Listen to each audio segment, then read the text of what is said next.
Well, I think it's time to finally share my family's camping experience. Every single summer, my sisters and brothers and I take all of our families camping, and this year we went to Cape Disappointment. I've heard a couple theories. I heard that Cape Disappointment is called that because of their notoriously bad weather, which I didn't know until we got there.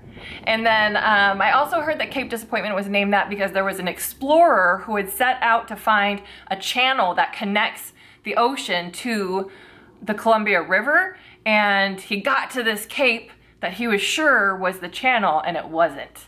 And they were like, well, we're sorry that you didn't find the channel, but you can name this cool cape. And he was like, I'm so disappointed, I'm gonna name it Cape Disappointment. And that's how the name stuck. That's what the internet told me. So that was it. We had settled on Cape Disappointment and off we went. We're going camping. It's a spider nugget. Are you excited? Yeah. Are you I can't sing till you hate me.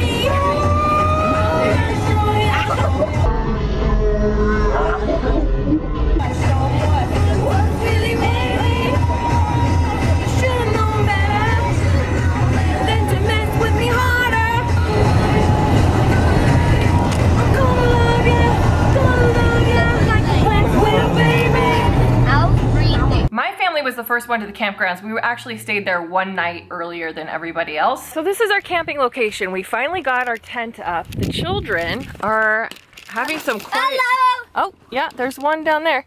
Cutest sisters ever. Now, our camping site is backed up to this marsh. Boy, the frogs sure love it. We certainly hear them at night. It's a lovely serenade. Now, when my sisters and brothers get here, they'll be taking up this other spot, and I can't really film there very much because they're so boring. I'm the most fun one of everybody. Just finished filming this is my setup for my Friday drink.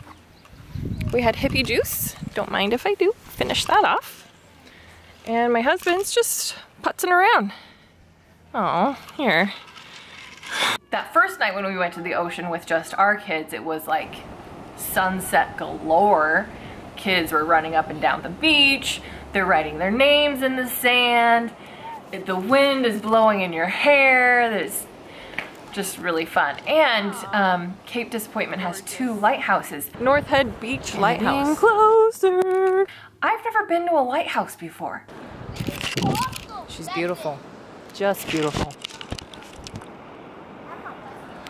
But don't fall. Watch your step, folks. Go.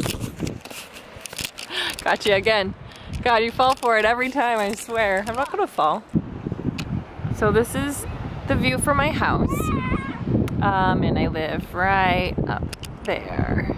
My sisters and brothers showed up and they brought the crew. All of my nieces and nephews. So what was kind of a quiet, solitary family situation now turned into like party town. I'm sure all of the campers around us were regretting our presence at that time. Once they got there, we went on a family hike to the other lighthouse and checked that out. They actually had Coast Guard working there, so we got to go inside and like see what the Coast Guard sees, and there's a big telescope. I don't know, we took pictures. We got to peek inside the lighthouse and see the stairs twisting up. That was real neat. So from there we hiked over to this museum lookout station. It has a name and I can't remember, but we went over there. They have like these historical bunkers. It's Fort Canby, and this is where people stayed to protect the Cape back in the old days. So we got a good little history lesson that day. And that's it. I couldn't recommend Cape Disappointment anymore. The only thing disappointing was my son's attitude, but also the weather did get a little bit crummy at times. Like we went to the ocean with everybody and it was just crazy windy, gloomy, but an hour earlier it had been sunny. So we had some hit and miss weather. If it was sunny and beautiful all weekend, I wouldn't have a complaint in the world. I don't know where we're gonna be camping next year, but we've got a couple of places scoped out. You'll have to tune in a year from now and find out how that goes. So fingers crossed I'm still around. I mean, I'm not gonna die, I don't think. God, this really took a turn for the worse, didn't it? I love you guys. Thanks for listening to my camping stories. Let's